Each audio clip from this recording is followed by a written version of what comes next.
Hey everyone, Brandon and Kyle back again with the Kabuki Strength Lab, and today we're going to be talking bracing. We're going to show you a very effective and efficient way to prep yourself for squatting, deadlifting, almost any axial-based work where bracing is one of the more important components of a successful completed lift.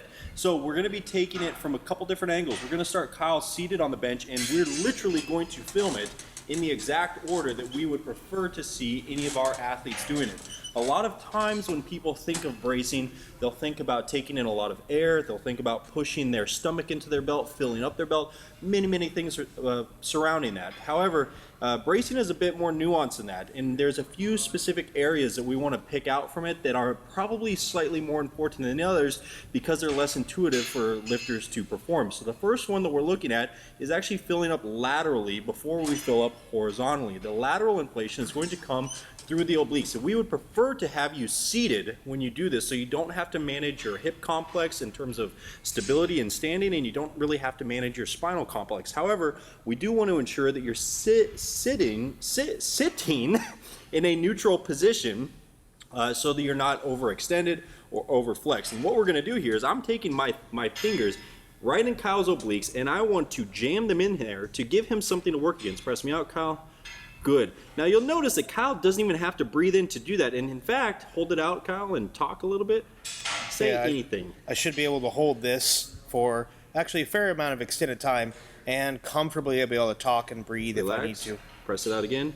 That's step number one, is to get that connection in your obliques, and this is called tactile cueing. Tactile cueing works really well for strength athletes because we give them something to work against. We give them something to resist. Now the next place that we're going to be focusing on is in the lumbar spine, and for that we're going to give Kyle a tactile cue of pressing with the thumbs in that lower back. Press me out, Kyle. Beautiful. Get a close-up of that, cameraman. Keep a neutral spine, Kyle, and press me out. Good. And you can see that tissue actually expanding as Kyle goes to inflate and brace. This is exactly what we want under load. Obviously, you need a Brandon here if you want to do this with someone else, so we're going to show you a way you can do that on your own. Kyle, let's go get you on the ground here. This is one of our favorite drills for improving that lumbar expansion, and this is dead bug with a strap.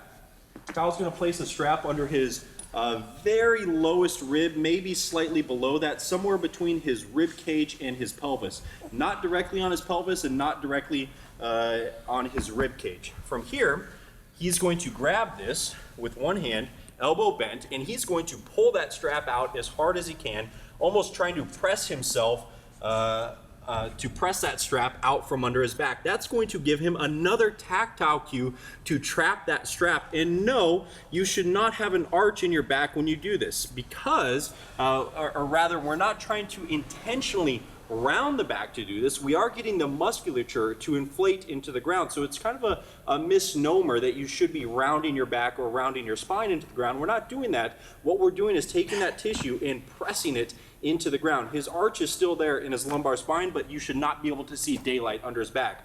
By the time Kyle done this, say he's done maybe 15 reps over there with the oblique inflation, and that is really working to keep that expanded, and he's done maybe 2 to 3 rounds here, holding for a 3 to 5 count. He's ready to go and squat. Let's get you up under the bar, Kyle.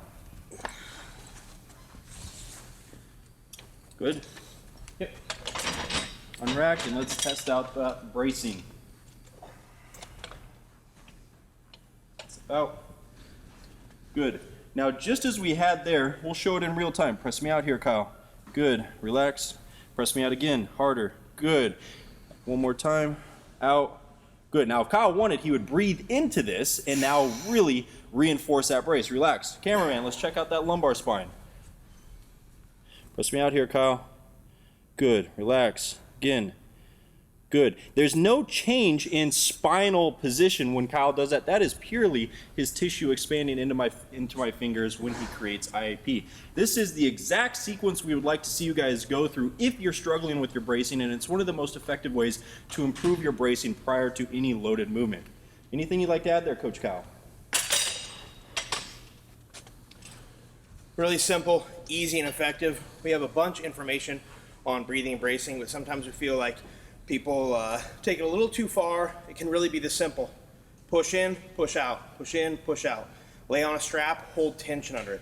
Remember, when we are talking about loaded movements, we ask in our setup that brace finished with our air in for that intra-abdominal pressure is created before the bar comes out. I wouldn't want to be relaxed here with a heavy loaded barbell and then try to set up my brace. Brandon here is just demonstrating a great way to test that or try that with just the loaded or just the empty barbell. You guys will notice that Kyle is a little out of breath here because he actually worked when he did both of those drills. It's exactly what you guys should be experiencing. It should only take you about 5 minutes to do this and you should be ready to squat. Brandon and Kyle out.